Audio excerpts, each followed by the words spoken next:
வீட்டிலே வாராகி அம்மன் படம் இல்லாதவர்கள் வாராகி அம்மனை மனதில் நினைத்து எரிகின்ற தீபத்தை வாராகி அம்மனாக பாவித்து வாராகி அம்மனை வேண்டினாலே உங்கள் வேண்டுதலை அம்மன் நிறைவேற்றி வைக்கிறார்.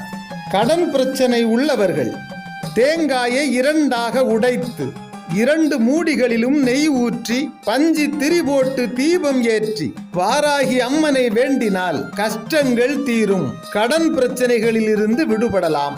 எந்த பிரச்சனையும் இல்லாதவர்களும் பஞ்சமி திதியில் நெய் விளக்கேற்றி வாராகி அம்மனை வழிபடுவது நல்லது.